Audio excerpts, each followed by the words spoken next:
Bonjour, ravi de vous retrouver pour cet exercice très classique concernant une matrice mondialement connue, la matrice J constituée uniquement de 1.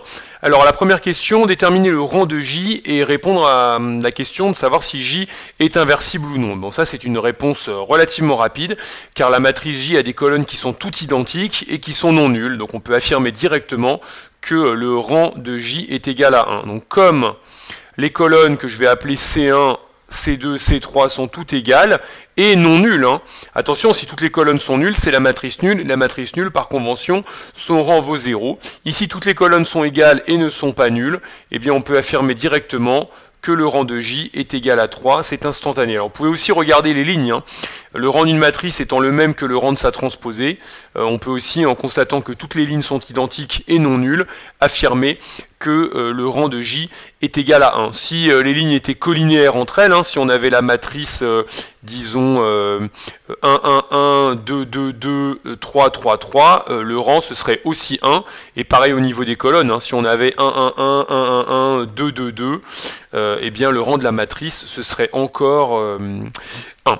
Alors de manière très rapide également, eh bien, comme le rang est égal à 1, eh bien, il n'est pas égal à 3, la matrice n'est pas inversible, tout simplement, elle est d'ordre 3, carré d'ordre 3, J. L'inversibilité ne concerne, je vous le rappelle, que les matrices carrées, évidemment, elle n'est pas de rang 3 alors qu'elle est d'ordre 3, eh bien, elle n'est pas inversible. Comme J appartient à M3 de R et le rang de J différent de 3. Ne dites pas que J est de format 3, on dit qu'elle est une matrice 3, 3, ou de dimension 3, ça ce serait incorrect. J est carré d'ordre 3, matrice 3, 3, ou appartient à M3 de R. Comme son rang n'est pas égal à 3, c'est une condition nécessaire et suffisante pour l'inversibilité, on peut affirmer que J n'est pas inversible. Alors, soit on le dit en français, soit on peut le noter comme ça en maths. J n'appartient pas à GL3 de R, ça va un petit peu plus vite. Je rappelle que c'est la notation qu'on peut employer pour parler des matrices inversibles carrées d'ordre 3. Alors ensuite, on nous parle d'un polynôme annulateur de J qu'il faudrait déterminer. Alors un énoncé gentil, vous aurez sans doute donné le polynôme annulateur. Ici, ça n'est pas le cas. Il faut donc trouver un lien entre les puissances de J. Alors polynôme annulateur non nul, on aurait pu préciser. Le polynôme nul, évidemment, est annulateur de toute matrice, mais ça n'a aucun intérêt. Comment est-ce qu'on fait dans ce cas-là? Eh bien, on s'intéresse aux puissances de J. Et en l'occurrence, quand on fait J au carré, donc ce sera la matrice J multipliée par elle-même. Alors en prépa, on ne met pas la matrice en hauteur au-dessus, là, on écrit les matrices côte à côte. On va trouver la matrice entièrement constituée de 3. Autrement dit, c'est 3 fois J. Eh bien ça y est, on a notre polynôme annulateur. Si on met tout du même côté, on a J carré moins 3J qui est égal à 0. Et c'est un polynôme annulateur. Alors pour information, n'importe quelle matrice carrée d'ordre 3 admettra toujours un polynôme annulateur de degré au plus 3. Ça n'est pas dans le cours, mais c'est bien pratique.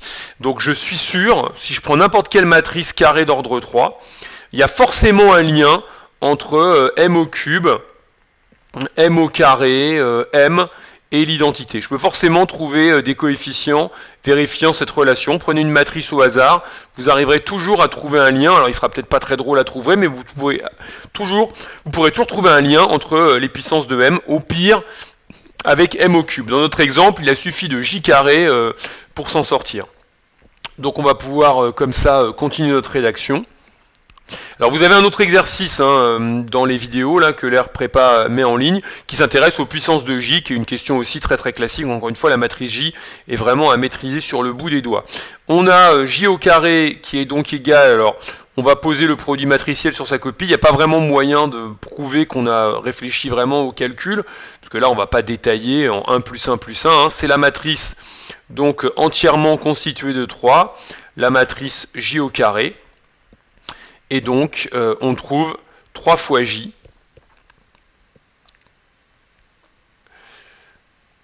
D'où l'affirmation que J au carré moins 3J est égal à 0. Et donc, on peut conclure. Le polynôme P égale à x carré moins 3x est un polynôme annulateur de J.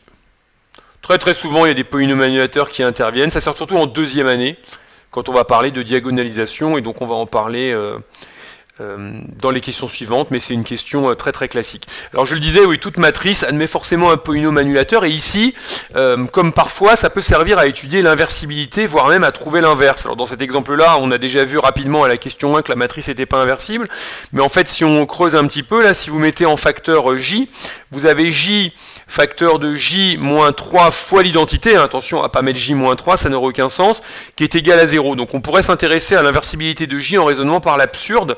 Si jamais J était inversible, eh bien on pourrait multiplier par J moins 1, et donc en multipliant par J moins 1, on arrive à cette relation-là, et il se trouve qu'à gauche, vous avez un J moins 1 fois J, et J moins 1 fois J ici, eh bien ça fait l'identité, donc ça disparaît, et donc vous arrivez à la conclusion que J moins 3i est égal à 0, c'est-à-dire que J égale 3i, qui est absurde. Quand vous regardez la définition de J, J n'est pas égal à 3i. Donc par l'absurde, en fait, grâce à ce polynôme annulateur, on peut démontrer que J n'est pas inversible. Bon, ici, c'est pas très intéressant, parce qu'on a conclu déjà ça, grâce à la question 1. Mais bon, je le fais remarquer en passant. Alors maintenant, on va passer à la question 3, qui concerne le programme de deuxième année de prépa HEC.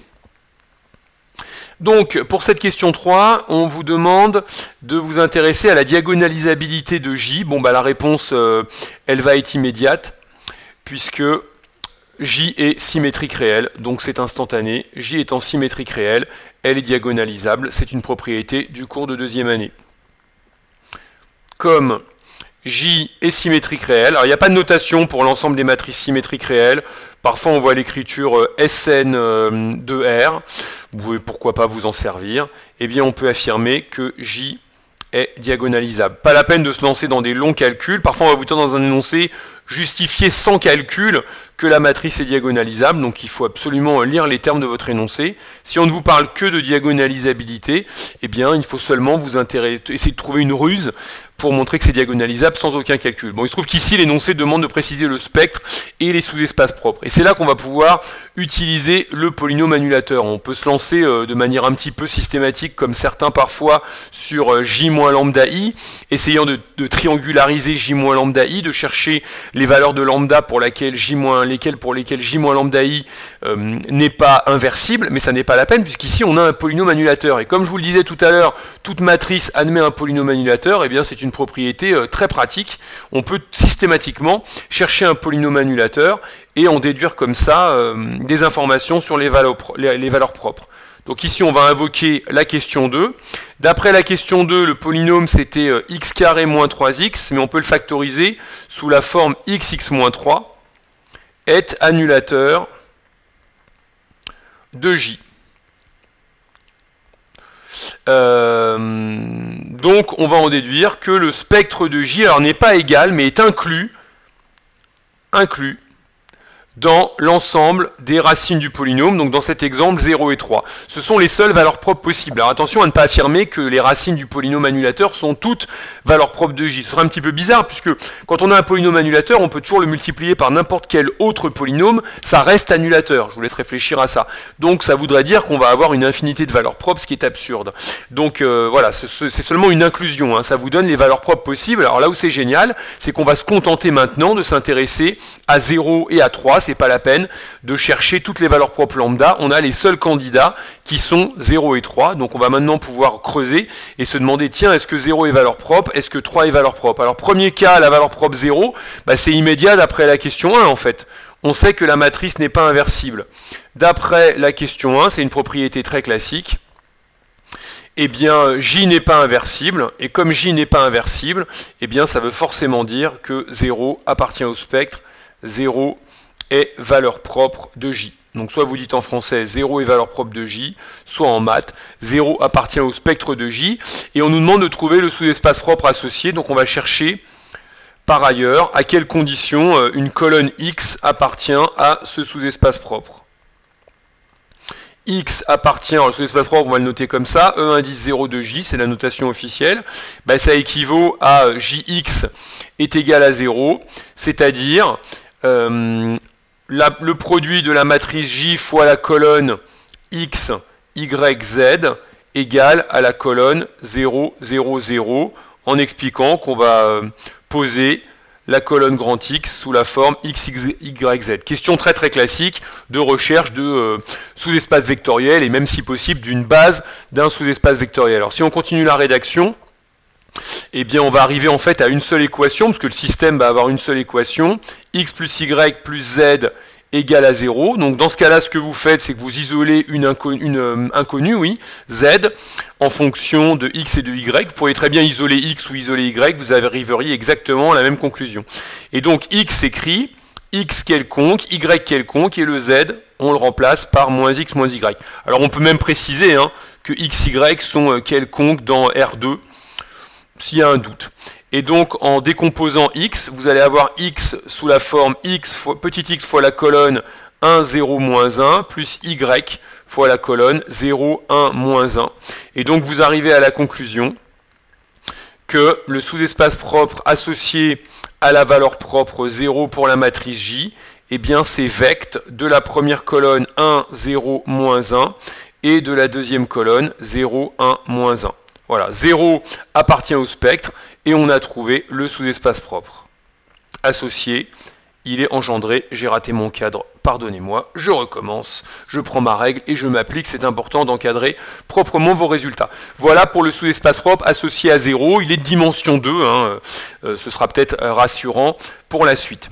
Alors ensuite, il nous fallait éventuellement nous intéresser à une autre valeur propre. Alors est-ce que 3 est valeur propre? Là, on peut déjà affirmer que oui, puisque on a trouvé un sous-espace propre seulement de dimension 2, et on sait que J est diagonalisable. Donc, comme J est diagonalisable, la somme des dimensions des sous-espaces propres doit impérativement être égale à 3. Ça veut dire que la dernière valeur propre éventuelle 3, on est sûr qu'elle est valeur propre, et on est même sûr d'ailleurs que le sous-espace propre sera de dimension 1. Si on trouve un sous-espace propre de dimension 2 ou 3 ou plus, on s'est forcément raté, c'est impossible. Voilà. Alors on peut, de la même façon, chercher le sous-espace propre associé à la valeur propre 3. Je vous donnerai après d'autres options qu'on pourrait suivre ici. Donc deuxième cas, la valeur propre 3. Alors c'est pas la peine de s'embêter à dire qu'elle est forcément valeur propre, puisque la somme des dimensions va faire 3, autant résoudre, puisqu'on nous demande de résoudre. D'accord? Donc de plus, là c'est le cas J égale 3. De la même façon, on va s'intéresser à JX égale 3X. Ça équivaut donc à un système, alors là les lignes vont être différentes, X plus Y plus Z égale 3x, x plus y plus z égale à 3y, x plus y plus z égale à 3z. Et en fait, si on regarde bien toutes les lignes, eh bien en fait, elles se retrouvent toutes égales. Donc ça veut dire forcément que x égale y égale z. Bah oui, x égale y égale z. Pas la peine de se lancer dans des opérations élémentaires. X doit être égal à y, doit être égal à z. Autrement dit, grand X doit s'écrire x avec x un réel quelconque, c'est-à-dire que grand X est égal à x fois la colonne avec uniquement des 1, et donc on a trouvé une famille génératrice, même une base de notre sous-espace propre. Je ne l'ai pas dit tout à l'heure, mais on avait une base de E0 également. Donc ça équivaut, pardon, mais on va même l'écrire autrement. Donc finalement, le sous-espace propre associé à 3 pour la valeur propre, pour J, pardon, associé à la valeur propre 3, eh bien c'est vect de la colonne avec uniquement des 1, ça s'appelle même une droite vectorielle. Alors c'est pas une surprise que ce soit de dimension 1, on l'a dit tout à l'heure, vu que le premier espace qu'on avait trouvé était de dimension 2, il fallait forcément que celui-là fut de dimension 1.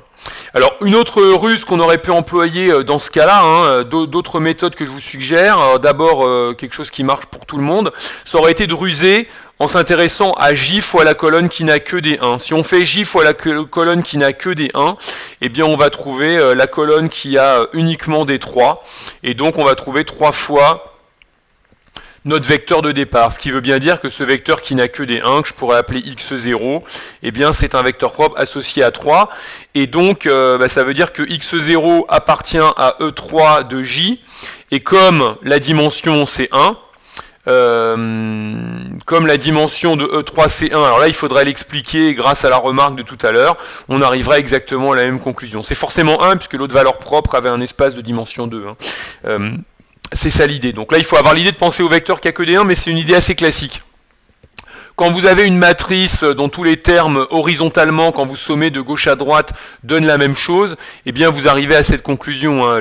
L'idée que je veux mettre en évidence, c'est par exemple, si vous avez une matrice, on voit ça très souvent en proba, avec 1 tiers, 2 tiers, 0 par exemple, 1 demi, 0, 0, 0, 1, bah cette matrice-là, si vous la multipliez par la colonne qui n'a que des 1, vous allez trouver 1, 1, 1. On parle de matrice stochastique. Donc à nouveau, si vous appelez votre vecteur constitué de 1, x0, eh bien, vous avez trouvé un produit avec une fois x0, donc ça veut dire que 1 est valeur propre et x0 appartient au sous-espace propre. Voilà, donc ça c'est une question vraiment très très classique qu'on peut être amené à retrouver. J'essaie de retrouver mon résultat, je ne le retrouve plus. Pour la valeur propre associée à 3. Voilà, donc c'est une situation vraiment très très fréquente. Alors l'autre ruse que je voulais suggérer,